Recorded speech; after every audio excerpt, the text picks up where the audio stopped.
How many of you here amongst us has had a magical sunset experience? Raise your hand. Indeed, all of us. And since the rest of you don't have a mic, I'm going to share my story of my favorite sunset experience. So again, this took place during my sabbatical in 2022 when I had a chance to go around the world in 90 days and encounter all the so-called thin places, the areas where the spiritual and the physical realm kind of are almost indistinguishable from one another. And one of the cities I stopped at is a town in Croatia called Dubrovnik. How many of you have heard of that town? A few of you. In fact, many cruise ships stop there now, and it's become overrun with tourists. So I was a bit skeptical about how I would enjoy such a town that's overrun by tourists. And of course, on the list of activities to do in Dubrovnik is to go up the cable car to this hill that overlooks the entire city and all the other islands surrounding Dubrovnik, right? And in that moment, right before sunset, I did go up that, and you could see the picture I took from on top of that hill. Isn't that a gorgeous sunset with the bursts of light from the setting sun shining through the clouds? It was one of those truly awe-inspiring moments. And we all need this, I believe, in our lives. Those moments of transcendence where we could just go above and beyond our normal everyday lives to encounter that which is unspeakable and unknowable, and to be in such a spiritual high, right? We all need that kind of moment in our lives, and we all want to hang on to it and capture that moment. In fact, I took so many pictures, my phone was almost full and ran out of memory. So, other than the memory in my mind. And so we need these moments during our difficult times. And the question I have is, why did Carl Rogers have to screw it up by adding an extra layer and saying that humans are like sunsets? You know, that you can't manipulate and control a sunset by saying, let's soften that orange on the right-hand corner just a little bit more. And I don't know about you, but when I started reading that, I thought, oh, you mean just like I can't control an orange person and soften him a little bit more? I think you all know who I'm talking about. I can't really mention it out loud publicly. How often we feel like, you know, there's so much out there that we can't control. We can't control the sunset. We can't control orange people. We can't control much of anything else in our lives, which is probably why the ordinary doesn't sound quite as exciting. You know what I mean?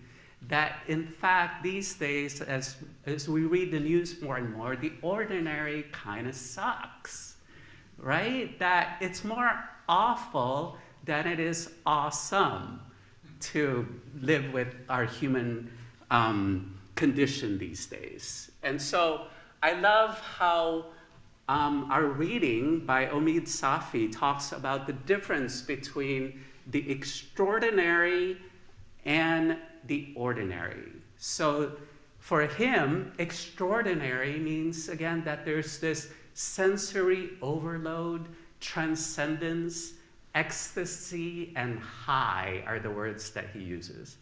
And for him, ordinary means something like, you know, something more mundane, and something that requires words like discipline and ritual and community, right? That For him, the ordinary is just so much about the everyday, the every breath, and the where we are the exact quotes from what Safi describes as the difference between extraordinary and ordinary. Now, let me layer this by talking about what it means to be part of this religious community, right? And being part of, because oftentimes we hear these days that, you know what, I'm spiritual but not religious. How many of you have heard that phrase before, right? And I kind of question that, just like the Reverend Lillian, sorry, what's her last name? Lillian Daniel. Wow, you've heard of her. Oh, you know how to read. Wow, that's amazing. Who is a United Church of Christ, or UCC minister from the US. And by the way, for those of you who don't know, the UCC is similar to the United Church of Canada. And UCC really stands for Unitarians Considering Christ, or Utterly Confused Christians. So here's what Reverend Daniel said. She said, on airplanes, I dread the conversation with the person who finds out I'm a minister. And by the way, the hacker's tip for this is to put on your noise-canceling headphones. But she probably wrote this before those were a thing, right? And she says that because usually they use the flight time to explain to me that he is spiritual but not religious. Such a person will always share this as if it's some kind of daring insight, unique to him, bold in its rebellion against the religious status quo. Next thing you know, he's telling me that he finds God in the sunsets. These people always find God in the sunsets and in walks on the beach. And sometimes I think these people never leave the beach or the mountains. What with all the communing with God they do on hilltops, hiking trails, and did I mention beach at sunsets yet? Like, people who go to church don't see God in the sunset. Like we're some kind of monastic little hermits who never leave the church building. How lucky we are to have these geniuses inform us that God is in nature. As if we don't hear that in the Psalms, the creation stories, and throughout our deep traditions. Being privately spiritual but not religious just doesn't interest me. There is nothing challenging about having deep thoughts all by oneself. What is interesting is doing this work in community where other people might call you on your stuff. Or, heaven forbid, disagree with you. Where life with God gets rich and provocative is when you dig deeply into a tradition that you did not invent yourself. Or I should say all for yourself, right? Thank you for sharing, spiritual but not religious sunset person. You are now comfortably in the norm for self-centered North American culture, right smack in the bland majority of people who find ancient religions dull but find themselves uniquely fascinating. Can I switch seats now with someone next to someone who has been deeply shaped by a mighty cloud of witnesses instead? Can I spend my time talking to someone brave enough to encounter God in a real human community? Because when this flight gets choppy, that's who I want by my side, holding my hand, saying a prayer, and simply putting up with me, just like we try to do at church. Isn't that an interesting juxtaposition between those spiritually transcendent moments and those moments that are extraordinary and the moments where we may find it more mundane and boring and yet deeply fulfilling? And indeed, that's what I started thinking about. I started thinking about what are the moments in my life where I might have missed that which is extraordinary because I find it just to be ordinary. I mean, what are the moments when I forget to stop and literally smell the roses, right? And realize what a miracle it is to even have these roses in front of us and how beautiful they are and how each petal is so intricate and so beautifully formed, and all the atoms that came together and all the energy that went into this rose appearing in front of us here today. And to be honest, there could be so many other moments in my life where I want to encounter that which is awesome, yet perhaps unnoticeable. Like other human beings, for example. I know I said it was hard for me to take in what Carl Rogers said, but what if we were to view each of us as that beautiful sunset, as that work in progress? Because again, what are the chances of you all being who you are and sitting where you are today and being here with one another? Isn't that an awesome moment? Isn't this an awesome moment and an awesome experience that we're having with one another? So if you feel moved to do so, yes, amen, Catherine. If you feel moved to do so, why don't you turn around to the neighbor next to you, and if you really mean it, say to them, "You are awesome."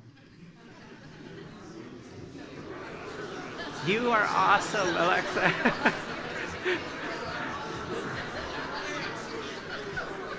All right, that's enough awesomeness for now. We'll have more of an opportunity to discuss how awesome you are in the reception area later on. But for now, I just want us to keep that in mind as we move through our day-to-day life of how awesome even, I tell you, again, I wish there were more boring opportunities in my life, and sometimes I wish normal could, take over more, right? That we could have some kind of normalcy in our world these days. And I was talking to Darlene the other night about asthma, for example. So I have acute asthma, and if you ever want to find out about your respiratory system, talk to Darlene about it, right? I heard so much about, my lungs constricting and all that, the muscles and all of that. And whenever I have asthma attacks, the only thing I could think to myself is, I wish I could breathe normally again. Then I would be able to sleep normally. Then I would, the list goes on and of what I could do if I could just be normal. And again, this thing called breathing that each of us take for granted, because how many of us are even conscious that we're breathing right this very minute? Well, I got news for you. You are, because otherwise you'd be dead, right? And I think you're not dead. You're probably just asleep, right? I'm falling asleep during my sermon. But so this whole idea of living into and appreciating the ordinary, I think, is part of what makes it so powerful being part of this religious community. And again, I want to point out something that you've probably seen throughout the sermon, those of you who are here at NIA anyways. My apologies to those of you online. But Justin will put it up now, and this is the picture that you see in the background, right? Some of you might think, oh, that's such a boring, banal image that you have there. But I actually took this picture on an island off of Dubrovnik called Lokrum. I hope I'm pronouncing that correctly. And I was sitting on that tide pool there, and I saw 2 shrimp. Can you see the 2 shrimp? I know they kind of blend in, right? And one might think this is just, like a bunch of weeds on the Mediterranean Sea or whatever, right? It's just, again, isn't that boring? Life abounds, and life is teeming in this image. And these shrimp were actually nibbling on my feet.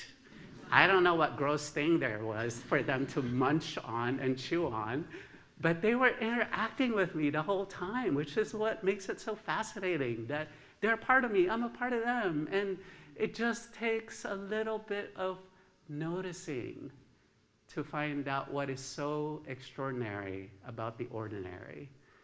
So as we move through our lives, I encourage us to find awe everywhere, because awe is all around us. It's inside us. It is us, right? So how could the everyday, the every breath, the where we are be the source of our inspiration moving forward? That way we too will have our sunset moments. Can we put that up one more time? In addition to this moment over here. And for a moment of silence, I will actually not have an image, but rather a quote by Lucy Jones. And this quote says, "How do we see the world as sacred again? By radical noticing."